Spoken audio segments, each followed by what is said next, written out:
It's like David versus Goliath right now because the doctors, they're gonna hate on you guys Yeah. Oh, they because really there's so do. much money Yeah. in medicine. Yeah. Yeah. It's a mammoth. Yeah. It's a giant, and they're always gonna make you guys look like these guys are cuckoo because you guys are trying to. I guess you guys are more proactive. You guys are trying to avoid getting to that Yeah, level, and- and doctors are more reactive. They're like, Yeah. don't worry about it. Get sick, so we make money off you. But doctors prescribe medicine. These guys prescribe supplements.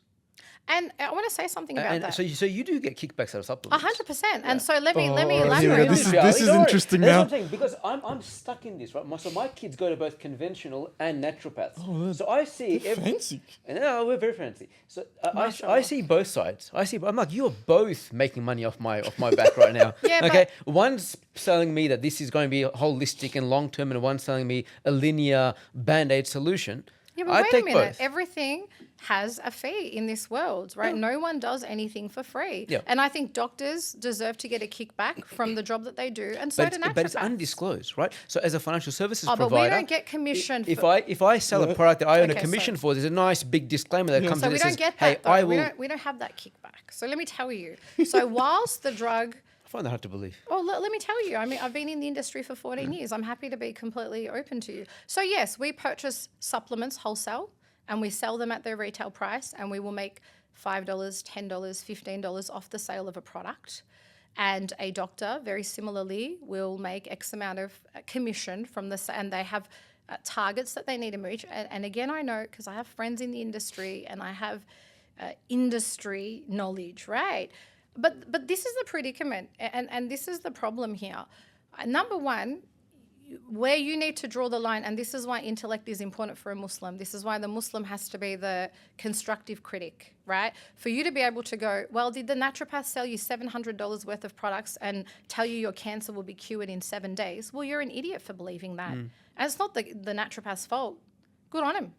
I mean, I know it sounds really harsh, but how can you believe that? Have a little bit of common sense. And on the contrary, if your doctor says to you, stuff naturopaths, just take the antibiotic, and this has been the 4th course of antibiotic for your daughter with a respiratory tract infection, then you're pretty silly for believing that too, because it hasn't worked. You've tried it 4 times over for 7 to 10 days or whatever.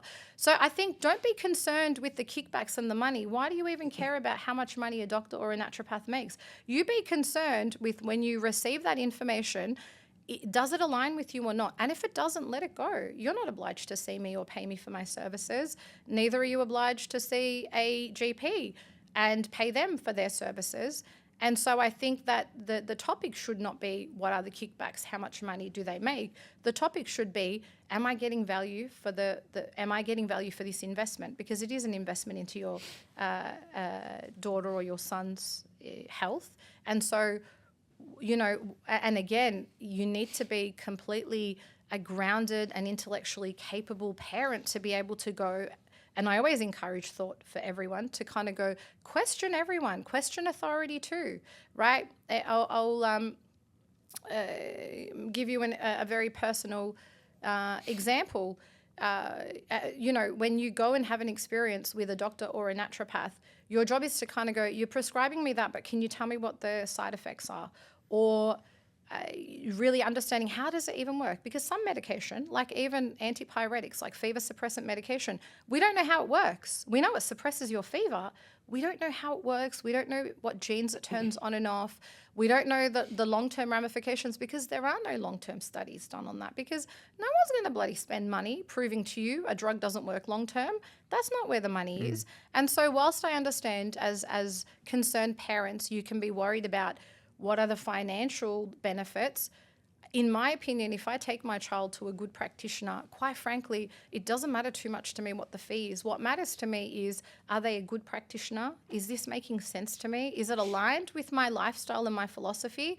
And so I think the problem in that is not doctors making kickbacks more than it is parents being conscious and having the autonomy, which we were speaking about, children and being parents of discipline before. Do you, as now a 30-odd-year-old adult, do you have the autonomy to go to your GP, I disagree with you, or are you intimidated by their level of authority and you kind of don't want to question them, so you take the antibiotic but you never use it and you're still doing your garlics and your, you know, because, and I know, like, I have a patient, spoke to them. My son's had a cough for 4 weeks. What are you doing? Oh, lemon, ginger, Okay, what else? That's it. Where has it gotten you? Oh, he still has a cough. Stop doing it if it's not working. Use your common sense, Go, and I have this problem a lot of the times with our Muslim parents, because they try to find the solution themselves. And I understand why. You know why? Because they've lost faith in every practitioner, not just the GPs. They've lost faith in naturopaths too. So poor things, out they are in the world of Google with 1,000 million search responses coming back going, what should I do for my child who's got a bald patch or for their eczema? And I think in the ideal world, what we would love is having an ability to very objectively and groundedly kind of go to your GP, I don't really feel comfortable prescribing this. Is there an alternative? And for the GP to go, yeah, there is. Why don't you go see a naturopath and see if it works? And if it doesn't come back, let's see what else we can do. But like you said, I don't think that can ever be an option, because the two medicines are very different and they're very conflicting in the advice that they offer. And therefore, conventional medicine doesn't care about prevention. That's not the point. The point is either we treat it or we suppress a symptom, whereas natural medicine is about, how did we get here? When you peel back the layers of the onion, how did we get here? Let's give an example of eczema, because we keep going to that.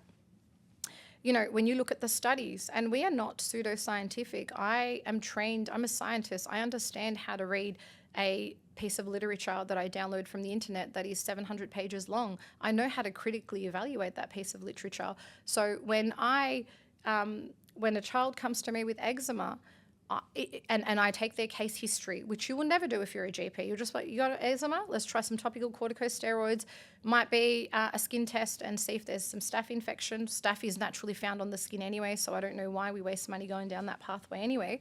But it's going, all right, your child has eczema because, everything that is a reason for the eczema is scientifically evaluated in the literature. So eczema increases by 70% if your child is a cesarean section.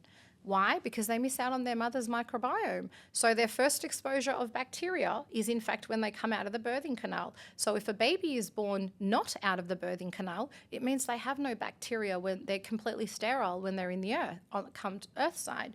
So 70% increase if you're vaginal. If you have been exposed to antibiotics because your mum was strep positive during labour, you have a 35% increase in developing eczema. If you introduce solids before 6 months, you have a higher increase in eczema because you have a leaky gut. Your digestive system doesn't have the capacity to absorb and assimilate nutrients, and so what happens is it's just havoc. It goes in, it creates inflammation, you develop food sensitivities. So we kind of try and understand what are the different causative factors to this. Kind of like, okay, your baby was a cesarean.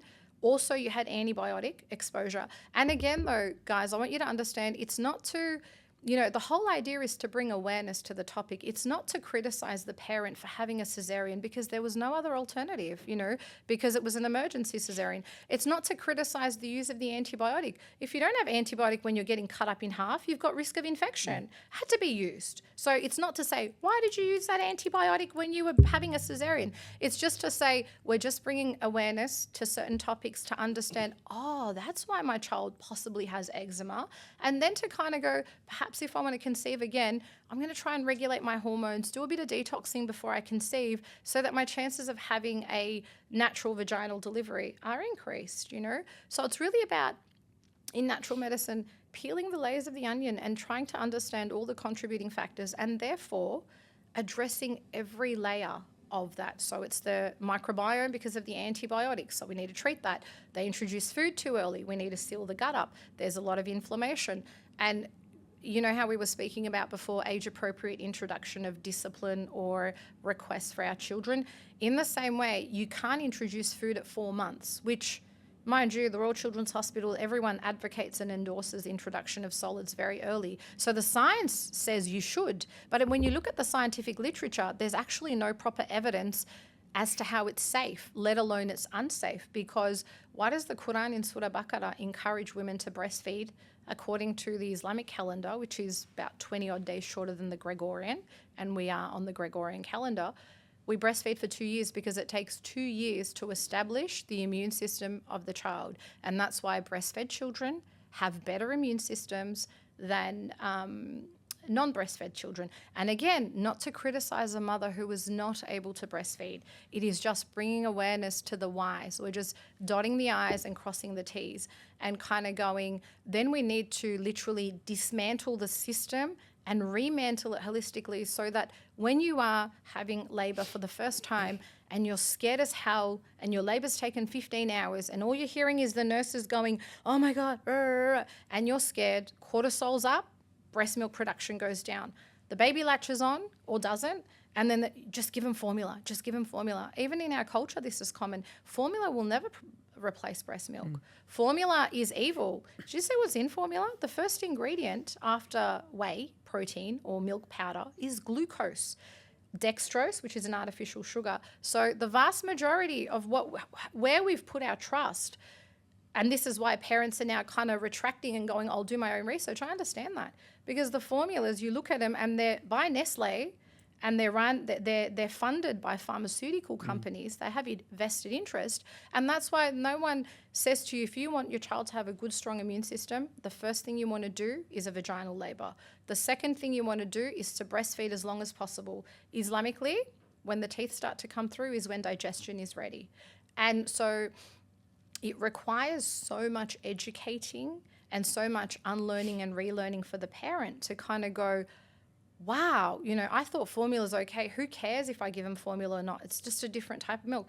Well, your baby is not a baby calf. Why was it 1,400 years ago? Do you think that, or even 100 years ago, do you think the Ottoman Empire was not wise enough to introduce cow milk dairy to babies? Why did they have milk mothers? Why didn't the Prophet mention anything, even when he was fed by Halima, that was a milk mother because his mother didn't have enough breast milk, and just and that concept can't be applied in Australia because we have milk banks and they're not Sharia compliant, because in Islam, the genetic exchange, the exchange of milk is a genetic exchange. So the child becomes, and there's laws around this, becomes the person who breastfeeds the baby becomes the parent, and the children become their siblings. So there's very strict Islamic jurisprudence around that. And it's unfortunate because in Australia, when a mum can't breastfeed, what option does she have other than cows or goat milk formula? And you'd be a little bit worried and a little bit anxious about using another person's milk, even if you know who they are, because you're like, what is in their diet? And you kind of feel a bit more safe, like you said before, going, I'd rather give this liquid powdered rubbish that I know systemically exactly what is in it, as opposed to that breast milk is going to change depending on the mother's stress, exposure to environmental toxins, their nutrient content for the day, so on and so forth.